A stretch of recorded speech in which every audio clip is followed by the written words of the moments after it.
talking about the fourth season of Pretty Little Liars. Mm, Well, oh, this is good coffee. Well, this season didn't break my brain like the third season did. The third season went too far into its own style and hyper reality that I didn't really care about anything that happened, you know? Season four did not break my brain. Marlene King was able to pull in the reins slightly, which does not mean that season four is any less insane. It's just it's just more coherent. Even though the season starts with a goddamn talking parrot providing vital information to the liars to solve a mystery, like a fucking talking parrot reciting a phone number. What? What? Guys, I am only flesh and blood and bone. I can be ripped apart, mashed to a pulp here. But somehow my brain didn't break. Who knows why? Who knows why or how that is? But my brain did not break this season. It was more coherent. Season three was just pure fucking chaos. Spencer is still the character who's tasked with the most heavy lifting out of the four main liars. She's still the one who has to do the most, which is fine because Troyan Bellisario, the actress who portrays Spencer Hastings, is the one who could pull off the most. She's the most gifted performer on the whole show. Been saying this since the first season. She acts circles around everyone, so she can normally handle a lot to do. But unlike season three, they didn't give her too much to do. I think they gave her just enough. Most of the time, most of the important time with Spencer is kind of about the deterioration of her and Toby's relationship due to Spencer's kind of obsession, kind of hyper compulsions, uh, to trying to figure out what's going on with this primary mystery. Season four is the season where we find out that Allie is still alive, although I thought that we got that confirmation in season three at the end, basically. I guess it wasn't confirmed. This season mostly didn't do a whole lot, but confirm the fact that Allie, yes, is actually alive. She's not some sort of uh, delusion or hallucination, some sort of shared hallucination. She's not that. She's actually alive. A large part of me feels that Spencer conveniently gets like a pretty bad amphetamine problem. She becomes a speed freak pretty conveniently because now we're like, oh, she doesn't remember anything. Oh man, maybe she killed somebody. Whatever. It was nice seeing Troyan Bellisario kind of act the role of a paranoid and obsessive kind of junkie. She pulled it off really well, and it did go to some cool places because Pretty Little Liars is really interested in the mechanics of mystery, the frameworks, the beats and tropes of mystery storytelling. That's really interested in the mechanics of it and all of the contraptions of suspense filmmaking. And it went to some cool places where like Spencer would be basically right or on the right track at the very least, but she would be disbelieved because of her junky behavior. And that's fun. That's always fun. It's always fun when you get some sort of seemingly aggravating kind of stick in the road, but it actually serves a narrative purpose because I liked seeing Spencer kind of challenged here in quite a few different ways. Her intellect was challenged, her leadership capabilities, her friendship, her sanity was challenged. So Spencer really wasn't too bad this season. And as a recovering coke addict myself, I really appreciated and vibed with the concept that the junkie is absolutely the smartest person in the room and the only one who is on the right track. The only one who could actually solve this thing is a junkie, which inherently makes the junkie or your most promising hero so entirely unreliable. And that's fun. That's a fun way to play with the mechanics of mystery storytelling for sure. Let's talk about the elephant in the room because I kind of threw a little fit. Mr. Fitz over here. That's what you can call me because I throw a lot of fits about this show. I'm sorry for that joke, but whatever. I don't like that Allie is alive. It doesn't add anything new to the poetics because the most haunting thing about Pretty Little Liars is that it's a show about dead girls that we live, or not we, the youth live in the films of their dead friends. They live in the movies dedicated to dead people. Their lives are directed and dictated and plotted by dead kids, and more young people have more and more dead friends as reality becomes paper reality. I think that that's what Pretty Little Liars is ultimately about, especially in season three. It made this come into like autofocus. It autofocused on this concept and made it very visible and accessible to the audience to interact with the concept that we are in the films of our dead friends. That Pretty Little Liars isn't actually a show about four living girls, it's a show about one dead one. The idea that Allie had more of a presence and was more represented within the narrative than any of the living characters, I thought was a lot more interesting than Allie being secretly alive. And in season three, you also had Maya's death, and yet Maya had this constant presence and overrepresentation within the narrative that I found really poetic, especially if this is a show about dead girls, not about living ones. So the fact that Allie is now alive just takes a metaphor that I thought was kind of eloquent and makes it just hyper literal, which kind of aggravates any symbolic meanings, any higher symbolic meanings that that the original metaphor could have had and expressed. I hate that Allie's still alive because she was always basically alive. She was always more alive than anyone else in the show, and what made it so poetic and morbidly ironic was the fact that Allie was considered dead, or that Allie was dead.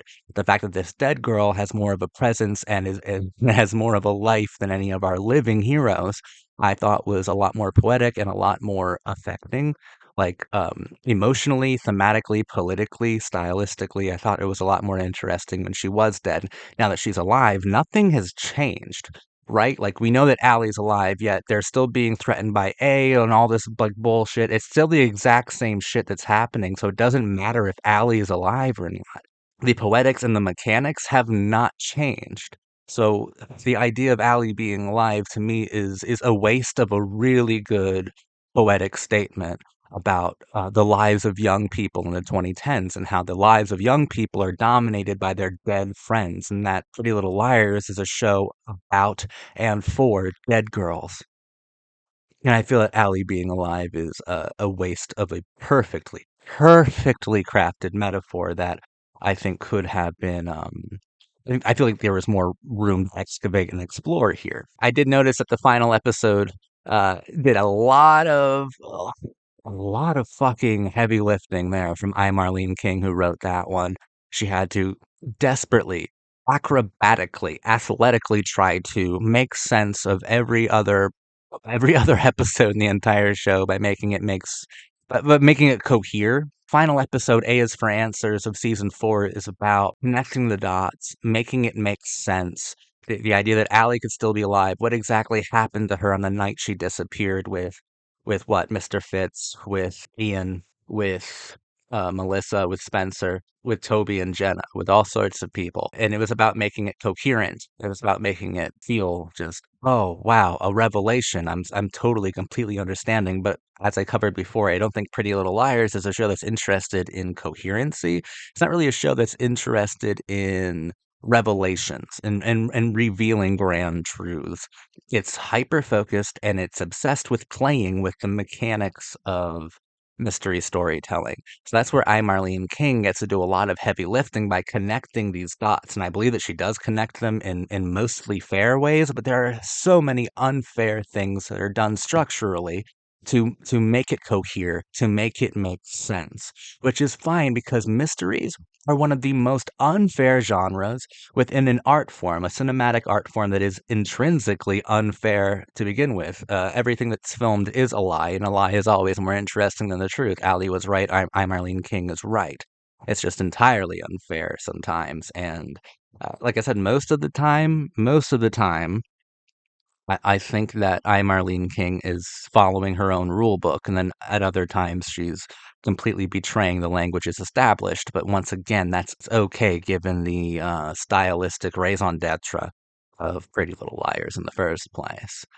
Well, like, what am I supposed to think now? Like, what am I supposed to think? Allie, in this entire time, was this mean girl specter, this firecracker, who I came, like, over time, like, learned to appreciate how mean and how unforgiving she was as this little girl. Now we're like, oh no, there's all this complexity here, and she was truly being victimized by so many people, and she has such a heart of gold. And I'm like, we don't actually need to sanitize Allie. That's what I felt like it was. It was sanitizing Allie. It was like, oh no, that this girl who you thought was totally mean and kind of a bully is actually being hounded and hunted and pursued and targeted, which does speak to the poetic kind of layerings of the show itself. But what it does is sanitize Allie. Like, I came to a point where, like, I don't necessarily care if Allie was the worst human being in the world. I don't care if you mourned for Allie, but Allie deserves justice. The worst people on the planet deserve justice. And maybe Allie was so terrible and awful to people because of the way the world just is. The world as it stands, the one presented in Pretty Little Liars, for sure, certainly, is enough to make any angel turn demon. And I wish that the final episode of this season didn't go out of its way to sanitize Allie, because I thought Allie was a firecracker, and now I just think she's this damsel in distress who could hardly fend for herself. I know this show is based on a popular series of books, and I know that the show is following certain beats from the books. So my criticism could be extended to the books themselves as well. I think that Allie actually being alive is a disservice to the metaphorical architecture of the first three seasons or of the earlier books. Like that. That's the biggest criticism I got, is that this show kind of cut off its own legs, its own poetic ones, and now it is just this big nothing, honestly. Emily doesn't really, there's not much to go into with Emily. I still think Emily's awesome. I still think she's super cool and capable and pretty. I Lindsay Shaw, can she just leave the show? Mose from Ned's Declassified? I don't, there's no chemistry there. There was with Maya, right? There was with Bianca Lawson. There's no, zero, negative chemistry between Lindsay Shaw and Shay Mitchell. But Shay Mitchell did great this season. Her character, there's not much for me to explore with it though. Um, One of those cases. But there's always a liar who gets kind of left out of the analytical loop. And this time I can't really engage with much of what Emily did. Hannah might be the most engaging I've seen Hannah since the first season. Um, oh God, this season can be really annoying because there are so many episodes that take place in a town called Ravenswood, which is like this weird supernatural fucking haunted mansion of a town. Like, it's weird. It's weird, and I get angry when I think about how all those Ravenswood episodes were about providing a backdoor pilot within Pretty Little Liars for the first spin-off of Pretty Little Liars called Ravenswood, and like the contrived way that Caleb leaves Pretty Little Liars entirely, leaves Rosewood for Ravenswood. He's leaving it so he can go be on a failed show called Ravenswood that lasted 10 episodes and then got canceled. If there are any fans of Ravenswood, I'm not criticizing you. My heart goes out to all fans of every show that was ever canceled way prematurely.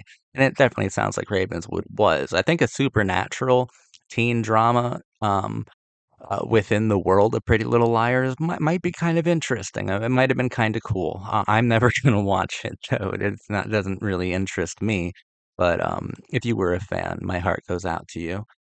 But there, it was so contrived and it was so annoying, um, and pointless for me as a Pretty Little Liars viewer. Like, it's hard to reconcile the fact that all those Ravenswood episodes were basically fucking pointless. It was just so we can kick off a spin-off.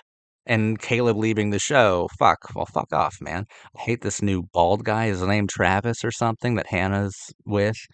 Hannah is more engaging this season because she seems to be a bit more independent and kind of reckless. Her mother is going through a lot of legal troubles this season, and Hannah, maybe it just comes down to Ashley Benson's portrayal of the character, but she was a lot more captivating in season 4 than she had been in the previous seasons. I think she was funnier, and I think that she was more emotionally available for an audience member to interact with on a lot of different levels. Um, I actually like there are good things with Caleb going away because I was kind of over Hannah and Caleb for a long while. And now I can see that Caleb kind of maybe they both limited each other's characters. Hannah was kind of being limited by Caleb's constant presence. And it's interesting seeing Hannah be kind of alone and kind of wanting and kind of trying to figure herself out all over again romantically. So that was kind of cool. I can't wait to say these words. I liked some of what Arya and Ezra did. For the first time ever, I liked some of the Arya and Ezra stuff. All you had to do, show, was break them up. And I'm like, oh, these are okay characters. I hate them together so much. I hate them together so much. And then when they broke them up and Arya is this kind of like real fucking aggro bitch. I loved her. I was like, okay, okay, she's really mad at everyone now. This is fun. This is fun. Everyone's a target for Arya. This is great. Her destroying fucking Ezra's apartment. This is after Arya finds out that Ezra is not who he said he was. He's actually like he's writing a true crime novel, and everything has been like going deep undercover, apparently deep inside of Arya too. It is so kind of fucked up, right? Because like I always saw the opening scene of the show, or like one of the first time we meet Ezra in the entire show at the bar, as predatory to begin with because it is an older man preying on like a 15 or 16-year-old girl.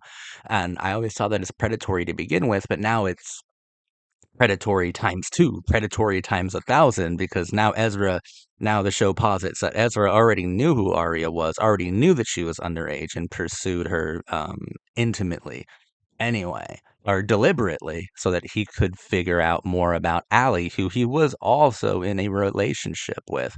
Like Ezra just does this. Ezra just literally is a pedo. Like Ezra is just kind of a pervert, man. I loved Ian Harding is the actor's name, I believe, who plays Ezra. Great performance this season, bro. You were so good. I like when we actually thought he was A. When the show was trying to get you to think that he was A, and I really kind of wanted him to be A because he was so vicious and cinematic. Ian Harding nailed every part where he's supposed to be kind of mysterious and dubious and untrustworthy and villainous. He nailed every part. I loved seeing Ezra in these new dimensions. I'm like, oh, fuck yeah. Yeah, this is a villain that intimidates me. Ezra's a psychopath. I loved that shit. I'm kind of let down that he was just a true crime novelist. But it's whatever. It's fine. I had so many good times with Ezra Fitz this season, and I'm shocked because I've hated Ezra. I've hated Arya since the show started, and now he's vilified. And now Arya is kind of free to be that unstoppable rebel, like she was always like the costume design, her fashion it was always confusing to me because she would dress in a kind of a punk rock debutante sort of way. The flashbacks, she'd have these pink highlights, or like even present day, it's kind of like these like leopard print. It's kind of punk rock, and it's like a sexy wardrobe. But it always didn't make sense to me because she was what? This girl who likes to fancy herself a punk rocker who can't stop trying to fuck every single authority figure that comes into her life. That's just deeply stupid. But now I'm actually seeing the rebel, like the rejected angry girl that is in there. And I want to explore that more. Her finding out about Fitz and losing her fucking marbles, that's great. That's the best thing I've ever seen Arya do on this show. And Lucy Hale nailed it. You nailed it. Good fucking job this season. Great performance. And Ian Harding as Ezra, motherfucker, dude, you were so good. You were so good. It was so much fun seeing you be intimidating because I was also intimidated by Evil Ezra. It was so fucking dope, man. Evil Ezra. It's the funnest thing about season 4. I never thought I'd leave a season of Pretty Little Liars going, you know what? Ezra was my favorite part, but he really was. Even when he gets shot in the very last episode here, obviously he's going to be on a redemption arc, and I'll be back with season 5 most likely to say that I hate Ezra again. But, it was great while it lasted, but even when he gets shot and he's looking over, like, the skyline of Manhattan, I think is where they are, and he goes, "It's so beautiful." Like, even that, like, there's so many, there are complexities now to Ian Harding's, characterization of Ezra Fitz, and I'm just loving every bit of them. Uh, every component of the character for season 4, I thought was just damn good entertainment and really cool. And it finally, I think interacts with my previous criticisms of Ezra Fitz as a predator. He's not a romantic martyr. Please treat him accordingly. And season 4 did, and kind of gave him this brand new pure evil autonomy, at least for a few episodes where we didn't really know his ambitions or motivations or true identity or purpose within this tale now. He became such a great villain. Such a great villain. But speaking of great villains, criticism time, guys. Jenna is my favorite character in the entire show. I think that Jenna is the greatest contribution that Pretty Little Liars made uh, to the teen drama art form. It's the most genius, the only genius thing that Pretty Little Liars has ever accomplished is Jenna. And I always called her a less is more character. So this season did good with the less, but it gave up with the more. Did she leave? Did the actress leave the show or something? Because you usually don't get a whole lot of Jenna, but you do get Jenna. She was in like a mere handful of episodes. I think the last time we see her in season 4, she's bludgeoned, beaten over the back of her head, and thrown into a lake and almost dies and drowns, dies and drowns. Of course, if you drown, you die. If you die, you drown. But I don't care. I don't care. I'm getting flustered here because not enough Jenna. And not enough Jenna means that this season, even though I thought that like people like Ezra and Spencer and Arya even were like pretty interesting, the fact that there is not nearly enough Jenna. There's almost no Jenna. And the fact that Allie's still alive, which I believe completely conflicts, contradicts, and compromises an integral, poetic, symbolic component of the show, a characteristic of the show that I kind of appreciated. Uh, this season still is not as good as the first two, which means it's more bad than it is good overall. It's better than season 3 because my brain isn't broken. My brain is completely functional still, but I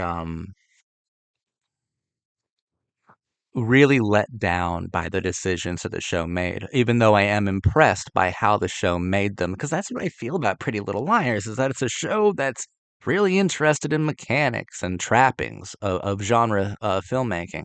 And like, while I'm impressed with the contraptions and the mechanics and the trappings, I don't care about the poetics anymore because I feel that the show is rapidly losing its grasp of any poetics that the show once held true.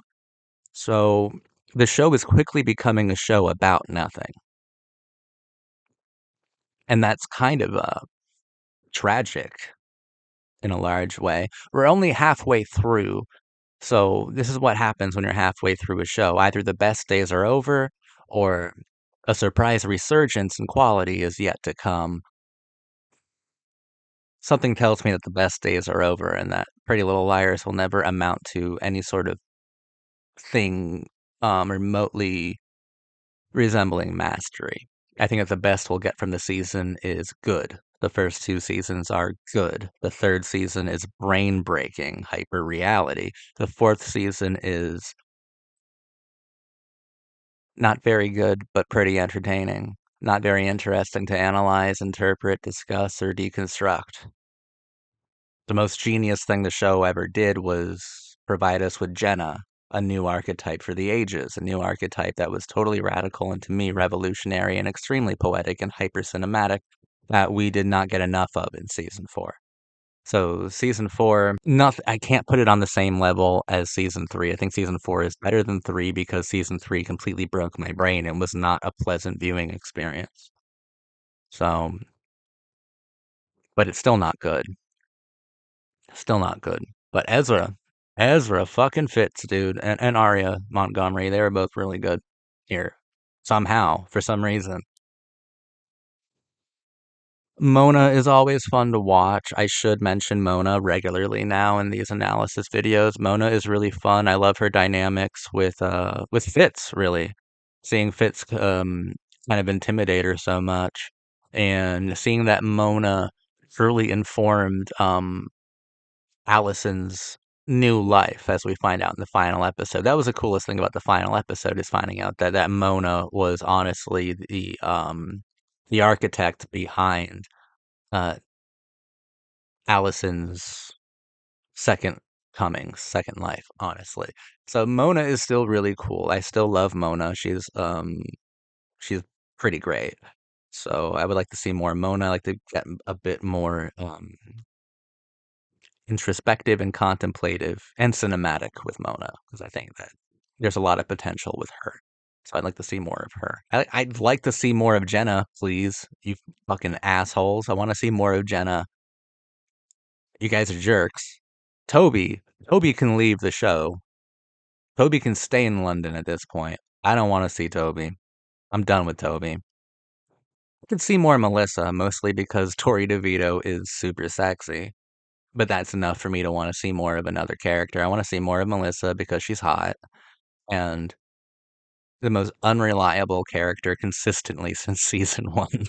Like, no scene with her matters because she is psychotic. Nothing matters whenever she speaks. It's never true, or if it's true, then it doesn't matter and it's misinformed. So fuck it. Tori DeVito is a fucking stunner, though. So bring her back. Noel.